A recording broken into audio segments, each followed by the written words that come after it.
Bagaimana kalau malam ini aku yang traktir kamu makan duluan? Kamu bisa masak. Ada banyak kisah yang dapat dibagi di sebuah meja makan. Kebahagiaan dan tawa, kesedihan dan air mata.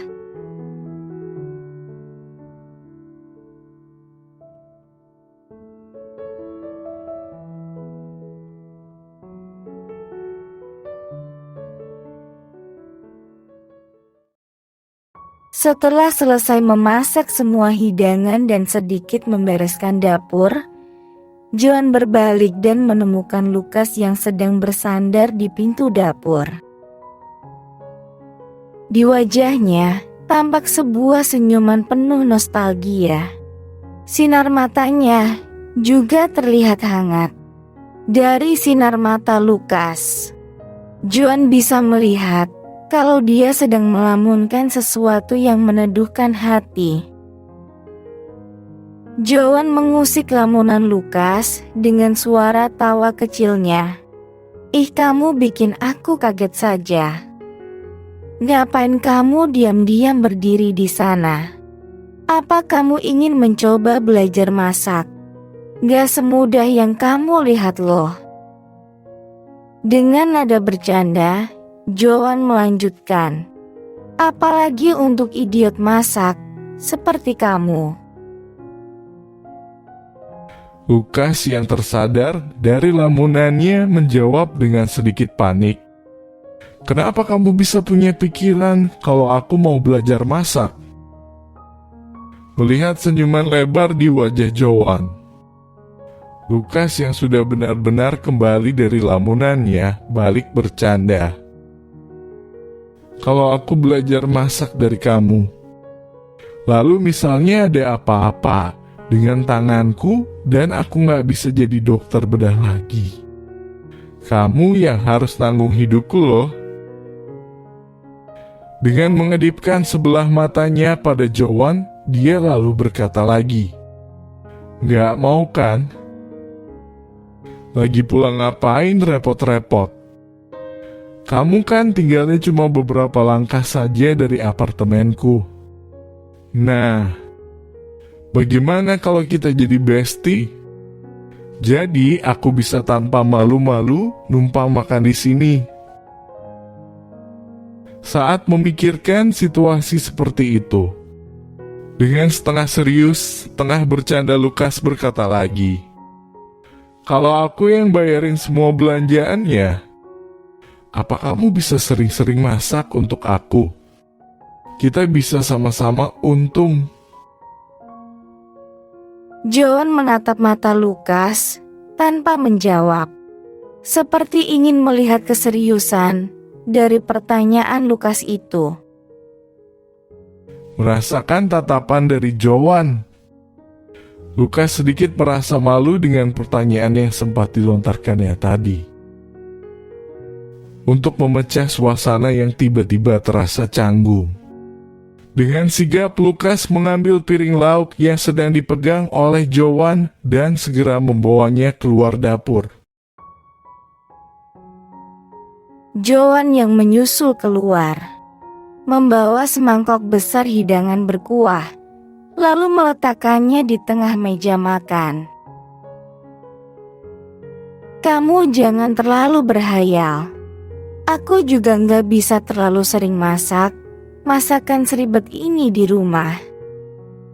Karena biasanya aku pulang sangat malam, jadinya gak sempat masak. Paling hanya sempat goreng telur saja. Kamu mungkin akan kaget kalau tahu berapa banyak telur yang sudah aku makan selama ini." Mendengar ucapan Joan dengan tertawa, Lukas langsung menyeletuk, "Kamu hitung semua telur yang sudah pernah kamu makan. Jadi sudah ada berapa butir?" Mendengar celetukan Lukas, Joan terbatuk pelan. Lalu dengan tertawa, dia melanjutkan, "Kamu ini maunya bercanda saja. Berapa tepatnya telur yang sudah aku makan bukan poin yang penting. Yang aku maksud, bukannya aku mau nolak permintaan kamu, tapi aplikasi order makanan lebih bisa diandalkan kalau dibandingkan dengan aku. Ayo kita sama-sama jadi pengguna setia. Untuk lebih memperhalus penolakannya, John menjelaskan lagi. Kalau kamu berharap bisa numpang makan makanan seperti ini lagi, sampai kapan bisanya, juga susah untuk ditebak. Kamu harus tunggu sampai aku punya waktu luang lagi. Tawa ceria Joan membuat suasana menjadi semakin ringan. Jadi sekarang kamu tahu kan, kalau hari ini benar-benar spesial. Ini bayaranku untuk dokter yang sudah mau jadi porter. Dengan bibir yang masih tersenyum lebar, John mengajak Lukas untuk duduk di kursi makan. Dengan nada yang lebih serius, dia berkata, "Bahan-bahan yang ada di kulkas tidak terlalu lengkap. Jadi aku hanya bisa masak seadanya seperti ini. Untung saja aku baru belanja kebutuhan dapur. Kalau tidak, makanan sederhana seperti ini saja mungkin tidak bisa aku buat. Lain kali, kamu akan kuundang lagi untuk makan hidangan yang lebih mewah. Aku akan membuat persiapan dulu sebelumnya." Lukas melirik ke seluruh hidangan yang tersaji di meja makan dan berdecak kagum. Kalau yang seperti ini, masih kamu bilang sederhana, terus yang mewah seperti apa? Meski tiap porsinya tidak terlalu banyak, tapi beberapa macam lauk yang ada disajikan seperti layaknya di sebuah restoran mewah. Dari penampilannya bisa diketahui kalau Joan memiliki hobi memasak. Melihat tatapan kagum Lukas, Joan sedikit menundukkan kepala sambil tersenyum kecil. Lalu dia menunjuk ke sebuah piring yang berisi tumisan daging dan sayuran. "Sapi lada hitam, kesukaanmu. Kamu cobain dulu." Dengan sebuah garpu, Lukas langsung mengambil sepotong daging dan memakannya. Raut muka puas langsung muncul di wajahnya saat dia mencicipi rasa yang bisa membuat lidahnya menari. Daging sapinya empuk banget, lumer di mulut, bumbu-bumbunya juga pas di lidah. Sayurnya juga pas, nggak keras atau terlalu matang. Dengan rasa dan penampilan seperti ini, apakah masih bisa dibilang sebagai masakan rumahan? Dengan semangat, Lukas langsung memindahkan separuh dari lauk kesukaannya itu ke dalam piringnya. "Dari mana kamu tahu kalau aku suka ini?" Joan menggelengkan kepala melihat tingkah serakah Lukas itu. "Dari kamu sendiri." Salah satu pertanyaan di wawancara tadi pagi. Apa kamu sudah lupa? Lukas mengingat kembali pertanyaan-pertanyaan yang dijawabnya tadi pagi. Tidak pernah dirinya berpikir kalau Joan bisa mengingat jawaban dari pertanyaan yang sepertinya sepele itu. Joan juga secara khusus membuatkan lauk favoritnya. Perhatian kecil yang sepertinya sederhana ini langsung membuat hati Lukas sedikit tersentuh. Setelah menghabiskan sepiring nasi bersama dengan lauk-lauk yang ada, Lukas tiba-tiba bertanya, "Apa kamu pernah berpikir untuk jadi seorang koki?" Sayang kalau bakatmu ini tidak kamu bagikan ke lebih banyak orang. Daripada capek-capek jadi jurnalis, kenapa kamu gak buka restoran saja? Mendengar pertanyaan yang tiba-tiba itu, Joan teringat pada saat pertama dirinya belajar memasak bersama dengan ayahnya. Seserpi kristal memori yang tersimpan dalam peti harta ingatan Joan. Dengan mata nanar, tanpa tersadar Joan berkata pelan, "Saat aku masih kecil, aku sempat bermimpi untuk memiliki sebuah restoran. Dalam hayalanku, restoran itu adalah satu tempat yang penuh dengan kebahagiaan. Tempat bagi semua anggota keluarga untuk bisa berkumpul bersama." Saat mengatakan kata keluarga, Joan langsung teringat pada wanita itu. Wanita kejam yang memisahkannya dari orang yang paling berharga dalam hidupnya. Ibu kandung yang menghancurkan segala yang ada di dunianya saat itu. Dengan nada yang datar, Joan melanjutkan kata-katanya. "Setelah beranjak dewasa, aku merasa pikiran saat itu sangatlah naif. Hanya angan-angan bodoh dari seorang gadis kecil yang masih polos. Di dunia ini, banyak hal yang jauh berbeda dari apa yang kita hayalkan."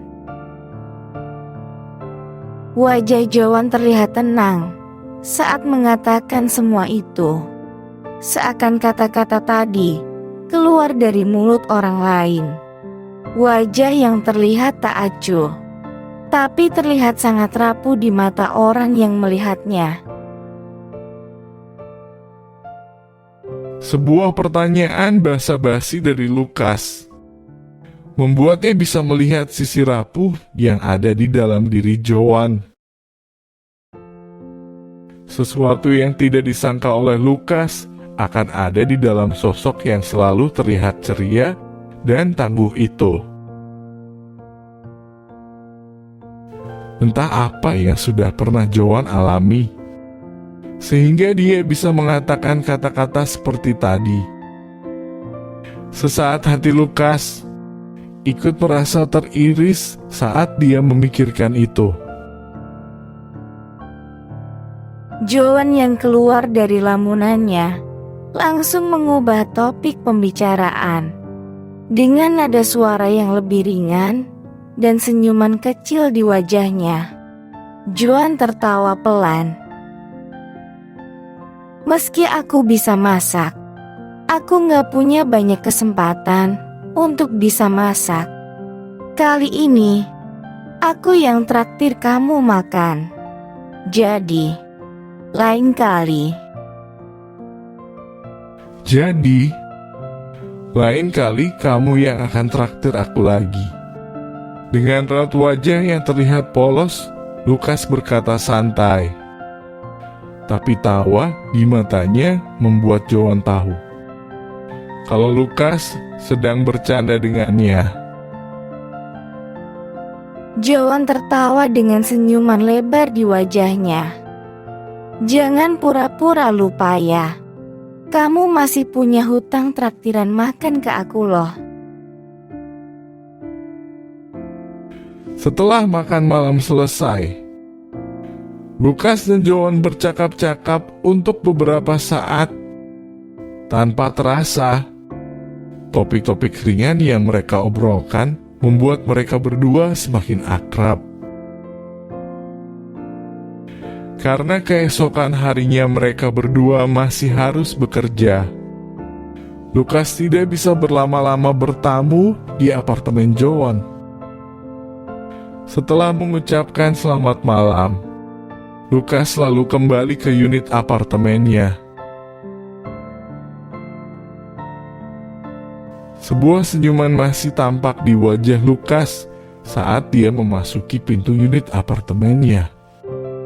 Saat itu dia merasa kalau waktu yang tadi dihabiskannya bersama Joan berjalan dengan terlalu cepat. Ada banyak kisah yang dapat dibagi di sebuah meja makan. Kebahagiaan dan tawa, kesedihan dan air mata.